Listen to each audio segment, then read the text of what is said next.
Менің туған жерім Дегерес ауылы. Әкем Дулат, мамам Албан. Мамам осы Райымбек ауданы Кеген ауылынан болады. Алтынордаға ең бірінші студенттік кезінен жұмыс істеймін Алтынорда. 2000 жылы осы Алтынордаға контролер болып жұмысқа кіргенмін. О кезде менің жасым 19 жаста болдым. Я танимын, сол жерде менің басшым болған ол кісі. Солдың басшының қызметінде істедім мен.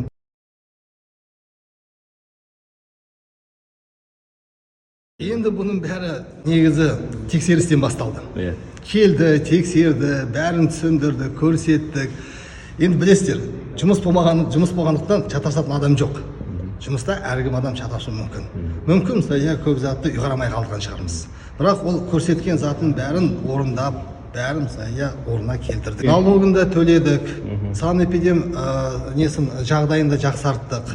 Ана өрт қауіпсіздігінде дұрыстадық. Бүткіл жағынан. Қаншама мекеме келді, сол мекеменің жұмысын бәрін атқарып, тиянақты орындадық. Полный бандитизм. С Киргизии понаехала сейчас там. Офис администрация. Алтынорда. Шынымен келдік, базарда алдық. Я не знаю, там сотрудники они, никаких ни бейджиков, не представляются, приходят, только деньги просят. 8 дней уже ребята работают. Новая администрация, без никаких лабораторных обследований.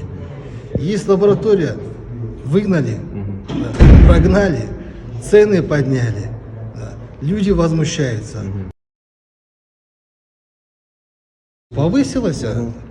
По сегодняшний день возмущение идет. Мне пишут, ну извините, я бессилен, я ничем им не могу помочь. Да. У нас есть юрист, хорошая девчонка, Камила ее зовут. Я с ней вот разговаривал, позвонил, чтобы ее поддержать немного. Она мне такую историю страшную рассказала. Прямо жесть, вот в Алмате, перед Исентаем мола, 5 там здоровых ребят спортивного телосложения, подъехал бус, загрузили ее туда. И вывезли. 2 дня, говорит, в машине, говорит, ну вы поймите, это женщина. У нее семья, дети у нее. Заставили ее переписать. Она мне говорила, что даже вот нотариус был свидетель ее состояния. И нотариуса тоже пришугнули. Вот так и взяли рейдерским захватом. В 2022 году в Казахстане. Я думал, это в других странах СНГ. Но это, оказывается, присутствует у нас. Я в шоке, что новый Казахстан с рейдерства начинается. Да, я уже по-студенчески работал, трудился, родителям помогал. Ну, помните, как раз это 90-е, 2000-е годы, тяжелое материальное положение было. Ну и пришлось мне на рынок, на работу выйти. Ну и в должности контролера до директора вырос. Ну, руководил тоже не одним рынком Алтынорда и другими крупнейшими рынками Республики Казахстан. Ну, конечно. У меня отец строитель, я сам отучился, я инженер-строитель. Я начал строить это с нуля, это с котлована. Я знаю, например, какая там арматура, какой там цемент, какой там бетон. Все это я знаю, потому что я это все своими руками строил. Столько труда туда было вложено.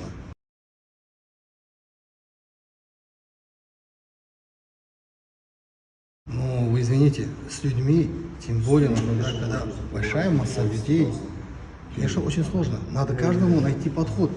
С каждым надо общий язык найти. Надо ему объяснить, чтобы он это все понял, чтобы он действительно поверил, чтобы он вкладывал свои вклады, поверив в то, что он завтра получит свой бутик.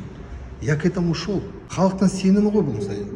Халықтың сенімін табу ол да мысай, оңай емес. Нынешняя администрация, я думаю, никогда такими крупными рынками не руководила. И не знает, как строить это. Люди возмущаются. Вот вчера мне видеоролик скинули, там вот мои же арендаторы возле администрации, даже хотя бы их бы, например, в кабинет бы пригласили бы, в кабинете поговорили бы, стоят, никто их там и не слушает. А у них возмущение что? Самое главное, чтобы с ними общались по-человечески с ними общались, не повышали арендную стоимость. На нынешнее время это же немаловажно. Это все, это аренда, оно на себестоимость товара влияет.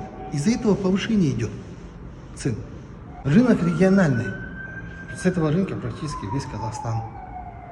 питается. Конечно, и в Нур-Султане, и в Шымкенте, и в Алмате цены подскочат, а потом мы удивляемся, почему митинги происходят. Меня все знают, я всегда один ходил. Никогда не было, чтобы кто-то, например, меня сопровождал и рядом со мной телохранители. Я не знаю, почему Данияр ходит. Он, наверное, насмотрелся голливудских фильмов. Посмотрите, оказывается, не хотят даже здороваться. Здравствуйте, саламат себя. Данияр, здравствуйте. Здравствуйте.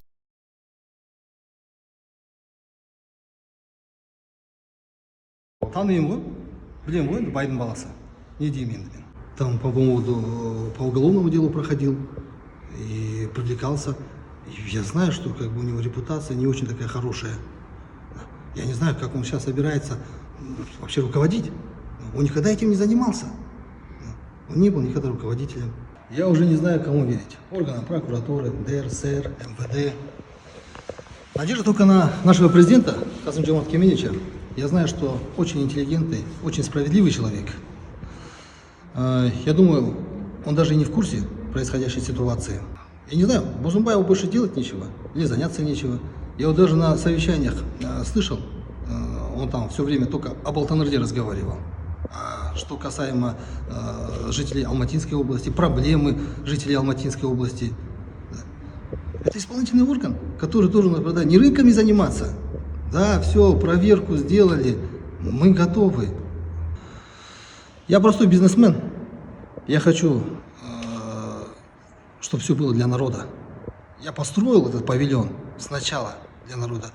Я вижу, что люди зимой мерзнут, летом очень жарко, под солнцем стоят. Я создал им условия, чтобы они комфортно себя чувствовали. Это простые люди, такие же, как я.